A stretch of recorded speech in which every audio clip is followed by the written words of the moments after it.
Hello and welcome back to the Academy of the Magical Art. I'm Frater Ophiel, and this is part 2 of our series on altered states of consciousness, trance states, the conscious mind and subconscious mind.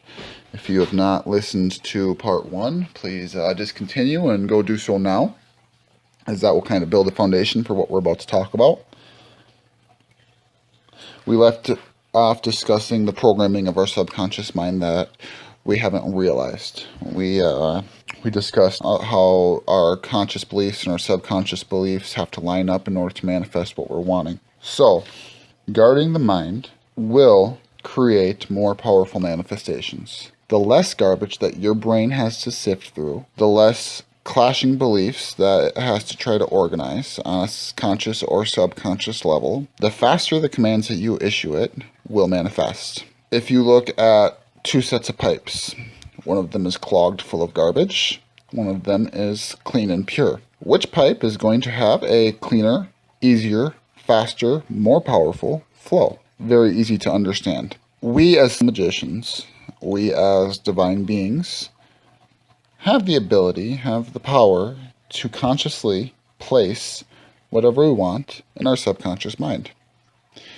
It is not complicated, it is not rocket science, it is not really even some kind of supernatural feat. It just comes with a basic understanding of how these functions work. The more you understand, the easier it will be for you to do so. It all starts with unclogging the pipes. It all starts with cleaning out what's there so that what you are putting there will flow and manifest more quickly. One thing that I wanted to discuss in the previous video that I didn't really get to was the power of gossip. Okay, many times, and I see this more frequently in females than males, not trying to make a gender-biased judgment there, but men oftentimes internalize emotions, and women will oftentimes need to express those emotions and get them off their chest in order to feel better. That's just the way most people work. There are always exceptions to the rule, but pretty standardized. A lot of guys like to hold on to things and keep them inside and allow them to fester, and a lot of ladies like to spread them forth and just talk through it and get some advice and move on. Neither are really good and neither are really bad. It's all in how it is handled. I'll start with addressing the gentleman first, because I am one, and I just understand because for a long time I held on to this as well, and I held on to this programmed way of processing information for years of my life. Bottle it up and hold it there and pretend it went away. It doesn't work like that. Our subconscious mind is a recorder. From birth to the present second that you are sitting in, your subconscious mind has taken in and recorded every single external stimulus that you have experienced up until this second and remembers every single bit of it. I've had people regress in states of hypnosis back to before they were even born and remember things that have taken place while they were in the womb. Conversations. My wife, for instance, without regression, remembers a conversation that her mom and her dad had about a vehicle before she was born. And when she talked to them about it, they told her that she was wrong until she gave them the details, and they were floored. She had ears, she had a brain, her subconscious mind was on record, and for some reason she remembered that. So, the memory never really goes away. Okay? It's what the memory is going to do and how it is going to affect you that matters, because it will always be there. If something is painful and something hurts, shoving it down and pretending it didn't happen isn't going to help anything, because the damage is still there, because the memory is still looked at as a bad thing. There is a difference between having a memory and reliving a memory and allowing it to haunt you. And analyzing, looking at the memory bold-faced and understanding the situation and what it was done and what it was trying to teach you through it, what the universe was trying to teach you through that situation, learning the lesson and understanding why it was there grants freedom. Because then it is not good, it is not bad, it just is, and it was a lesson. Now, on the other side of the coin, spitting it out there, pushing it forward, not only gives it the force of a word, speaking it forth to somebody, gossiping, if you will, but you were also reliving that memory twice, 3 times, 4 times. So put yourself in the original situation when it happened. Think about the reaction that your body had to it. Anger, sadness, grief, whatever, I don't care. By going through that memory in your head, you're already beginning to relive it. By speaking about it, it gives it power. And by bringing somebody else into it, it adds 2 different sets of consciousness to the situation rather than one. And both people start to get worked up. Again, the peripheral nervous system starts to rev up all over again with whatever emotion originally started the pain. And you're getting the cortisol dump, your energetic body is starting to vibrate that way. You're placing yourself in that vibration all over again simply by talking about it. The more you talk about it, the more you relive it, the more damage you do to yourself. And the more damage you do to the people around you who are listening to you do it. Okay, gossip is never, ever, ever productive. The only thing that it will ever do is hinder your growth, clog the pipes, release negative chemicals and hormones in your physical body, and cause your energetic body to vibrate on a lower level. Now, discussing the situation, analyzing it, looking for the lesson, doing it in a productive way in order to gain insight and shed light on what was a low vibrating or negative situation is not reliving it and just spreading what happened and causing that to be relived all over again. There is a very distinct difference between those 2 things. So, how you address it, how you discuss it, how you work through it, male or female, doesn't matter, is the key. Okay, don't relive it. Don't go back into that negative vibration. Don't get worked up all over again. But rather analyze it, assess it, understand it, try to figure out why it took place and what you were learning from it and what the universe was trying to purify from you. Because some of the greatest purifications and some of the greatest insights and some of the greatest light given comes through the hottest fires. Remember that. So generally, if something is probably not comfortable, it's intended to purify you of something, to teach you a lesson. That is why it is important to take great joy in times of trial, because you know that you're being purified of something. Releasing that cortisol does all kinds of things. Again, cortisol is a stress hormone. It weakens the immune system. It promotes weight gain. It only hurts you. Causes anxiety. It does all kinds of nasties that really aren't necessary.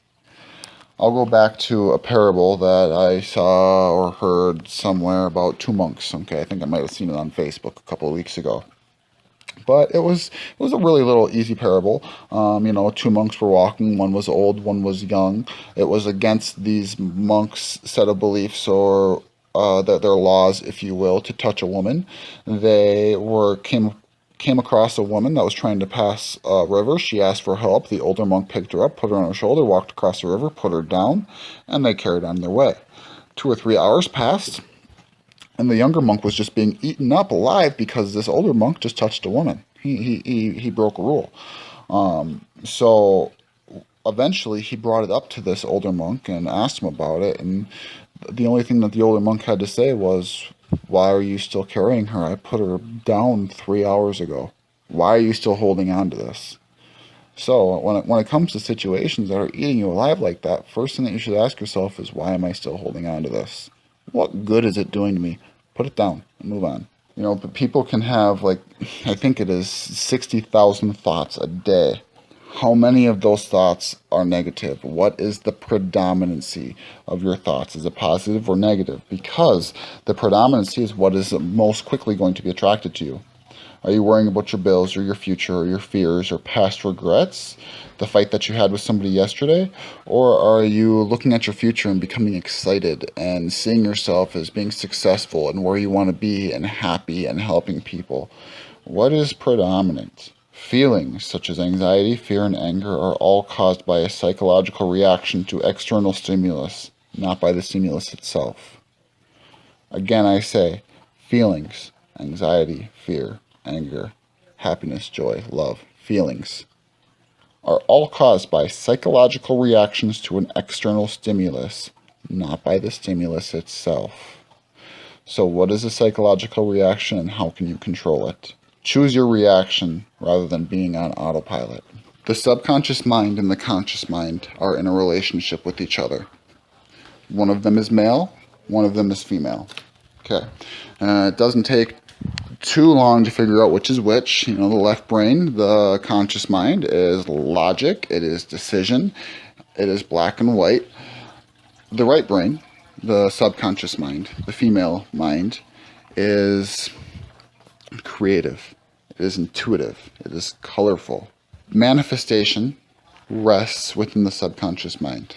When we put ourselves into trance states, when we learn to hypnotize ourselves and induce trance and things of that nature, our left brain and our right brain are having intercourse. Okay? Magic is sex. You've heard it 900 times. Here's another one. The right brain and the left brain are having intercourse. They are bridging the gap. Okay? Yakin is merging with Boaz. The left brain, the man, is inseminating the right brain, the woman, with a command. That command then has to sit within the woman, the right brain, and it has to gestate, and it has to grow and become alive within itself. As time passes, that command gestates and grows and matures and is ready to come out. It is up to us to nourish that gestating child with thoughts and feelings and emotions that are going to promote the growth and are going to be in harmony with what is trying to be birthed. The process of hypnosis, the process of trance, the process of inseminating that right brain is not just wham bam, thank you ma'am. It doesn't work that way. How many ladies do you know that like to be approached that way? Your right brain isn't any different. Your subconscious brain isn't any different. When you look at the tree of life, you see Yakin on the right, you see Boaz on the left. Looking at the top, we have Hokmah and we have Bina. The bridge between them is the Empress. I do not find it ironic that the tarot card associated with the bridge between the conscious and the subconscious mind is Empress, Empress. Very similar, I don't know if it's a conscious wordplay or not, to Impress. You have to impress your subconscious mind with the command that you want it to manifest. You can't just force it in there and expect it to go okay, because chances are she's going to bitch slap you. Pardon the language. It is important that you take it like a courting process. You have to kind of coax and warm up and have a little foreplay, if you will, with your right brain and warm them up to what you're trying to approach them with. And then when that bridge is actually there, when that chasm between the right brain and the left brain is met, you can then ask it very, very nicely to do something for you, and it will comply with ease. When we go into ritual, when we perform any magical function, that is exactly what we're doing. The incenses, the candlelight, the flickering light is intended to help induce trance. Some of us might wear robes. Putting that robe on tells our subconscious mind, hey, we're getting ready to do something. You know, warming up to the ritual is just as important as the ritual itself, because that entire process of going into your sacred space, getting yourself ready, putting your robes on, lighting the incense, lighting the candles, doing whatever you do, that is the foreplay for the subconscious mind. That is telling the subconscious mind that we're getting ready to perform a function here. Let's work together.